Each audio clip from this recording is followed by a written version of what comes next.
Ahoj, vítejte u dalšího dílu Off Tour garáže. Dobře, teď teda nejsme úplně v garáži, ale to je jedno. Dneska se budeme bavit o tom, jak mít na cestách studený pivo. Sledujte až do konce.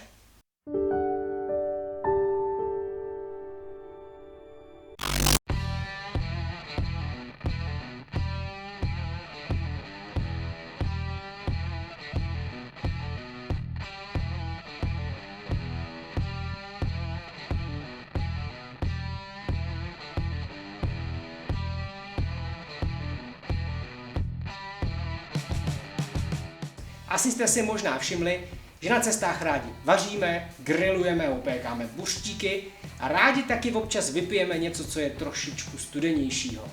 Z toho důvodu sebou i na jednodenní výlety vozíme chladničku. Dneska vám chci ukázat, s čím jsme začínali a jak jsme si letos polepšili. Snad vám naše postřehy budou něco platný. Jdeme na to.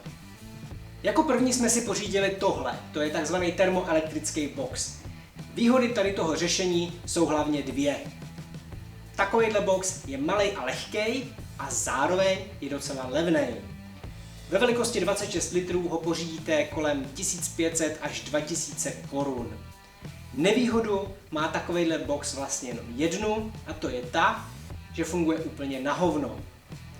Chlazení funguje na principu takzvaného Peltierova článku, který je ukrytý tady nahoře v tom víku. Ten Peltierův článek má velmi malou účinnost chlazení a spotřebovává naprosto enormní množství elektřiny. Vlastně to ani není lednice. Je to jenom box, který se snaží, aby studené věci teplaly trošičku pomalejc. Když do něj dáte teplý pivo, tak z něj studený pivo neudělá. Nebo respektive teoreticky by ho asi vychladit zvládl, ale v realitě vám dřív vymlátí baterii. Takže startovací kabely jsme používali velmi často. A ten vnitřní objem 26 litrů je taky jenom teorie, protože v realitě se neobejdete bez takovýchhle nachlazených patron. Já jsem je používal po celém dně a zabrali mi zhruba 3 litry vnitřního objemu. V reálu, kdybych vlastně měl dobře izolovaný pasivní termobox s takovýhlema patronama nebo s hromadou ledu, tak by to vyšlo možná úplně na stejno, ne-li trochu. No a proto jsme přešli na tuhle nádheru. To je kompresorová lednice, která funguje na principu tepelného čerpadla. Stejně jako klimatizace, nebo stejně jako vaše normální lednička, kterou máte doma v kuchyni. Je to vlastně úplný opak toho termoelektrického boxu. Není tak malá, není ani tak lehká a stojí zhruba 3x víc. Ale opravdu funguje a elektřinu spotřebovává jenom když je to potřeba. My jsme si vybrali 36-litrovou duální lednici značky Magira, protože podle našeho názoru má nejlepší poměr cena-výkon. Než se ale vrhneme tady na tu naši ještě vlastně pořád novinku, rád bych vám ukázal nějaký porovnání v praxi, protože věřte mi, ten termoelektrický box nedává vůbec smysl a jsou to vyhozené peníze. První a nejdůležitější bod je účinnost chlazení. Tu jsem se rozhodl demonstrovat tak, že jsem obě lednice zapnul na síťový zdroj, dal jsem je na plný výkon, teda Magiru jsem zapnul na plný výkon, tady žádná regulace není, tu jsem prostě jenom zapl. Termoelektrický box začíná chladit okamžitě, zatímco kompresorová lednice se musí nejdřív trošku natlakovat. Potom se ale rozjede a ta akcelerace je naprosto zdrcující. Při maximálním výkonu dokáže Magira i mrazit, což v tomto případě znamenalo rozdíl venkovní a vnitřní teploty víc než 40 stupňů Celsia.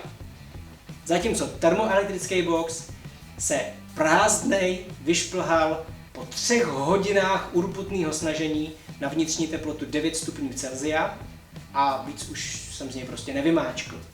Navíc, kdyby ta venkovní teplota byla vyšší než 26 stupňů a bylo v něm něco, třeba teplý pivo, tak by prostě nezvládl ani těch 9 stupňů Celsia. Tohle to byly ty nejlepší, nejjednodušší podmínky, které se mu mohlo udělat. Pojďme se podívat na štítky. Termoelektrický box spotřebovává při napájení z autobaterie při 12 V 40 W a má objem 26 litrů. Magira spotřebovává při napájení z 12 V baterie 55 W a její objem je 36 litrů.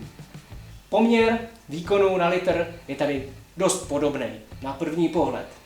Zásadní rozdíl je ale v tom, že Magira má o hodně vyšší účinnost a proto si může dovolit kompresor, který spotřebává elektřinu, vypínat. Při mém měření, kde jsem nastavil vnitřní teplotu 8 stupňů Celsia, Běžel kompresor za hodinu pouze 3krát, vždycky na 4 minuty. Vychladit 36 litrů vnitřního objemu na 8 stupňů Celsia mě spotřebovalo 0,92 Ah. Vychlazení vnitřního prostoru 26 litrů mě spotřebovalo 3,33 Ah. Jo, a ta vnitřní teplota nebyla 8 stupňů jako u Magíry, tady to bylo nějakých 9,5. No a co to znamená? Pokud máte ve vašem autě například 70 Ah baterii a řekněme 20 Ah můžeme spotřebovat, aby jsme ráno ještě nastartovali, tenhle box může z vaší baterie běžet zhruba 6 hodin.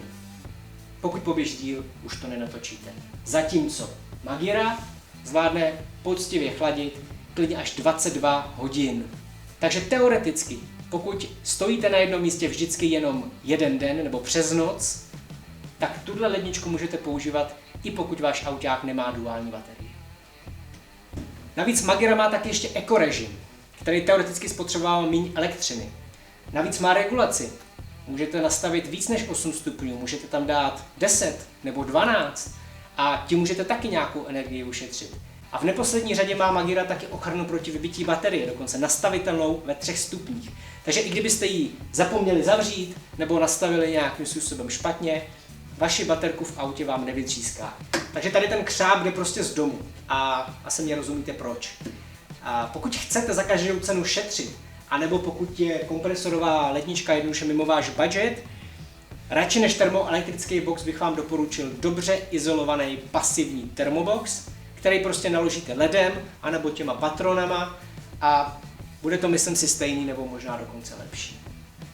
Ještě bych vám chtěl ukázat, proč jsem si vybral právě ledničku od značky Magíra. Je to německá značka, jejich zboží si můžete zakoupit buď to na jejich e-shopu, a nebo ho můžete objednat přes Amazon. V nabídce mají 2 řady kompresorových ledniček, Alaska a Arctic. Alaska jsou jednozónové ledničky o objemu 30 a 40 litrů. Já jsem si vybral lednici z řady Arctic, která má 36 litrů. V řadě Arctic je ještě dvouzónová lednička, která má 50 litrů, ta je kousíček vyšší. No a cože to vlastně je dvouzónová lednice? Funguje to přesně tak, jak si asi myslíte. Lednice je prostě rozdělená do 2 oddělení, s tím, že v každém z nich může být rozdílná teplota. Je tam jenom jedno omezení, tady může být teplota nižší než tady, ne naopak. Co je velmi zajímavé,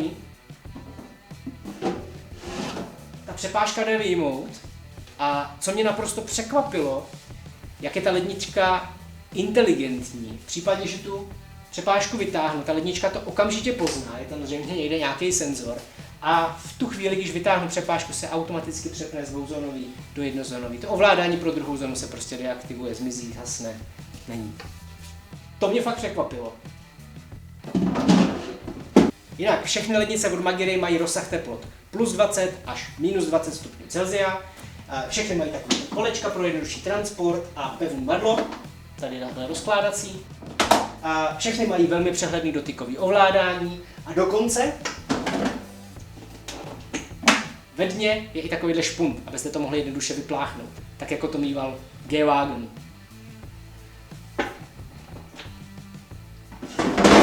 Jinak Magíra nabízí kromě ledniček dokonce i invertory z 12 na 230 V, nabízejí záložní generátory benzínový, takový ty pěkný přenosný, mají litiové baterie a dokonce mají i takový ty izolovaný boxy, o kterých jsem mluvil, který bych doporučil radši než tady ten termoelektrický.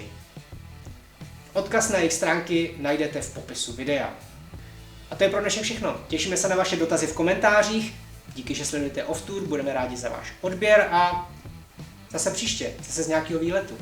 Tak ahoj.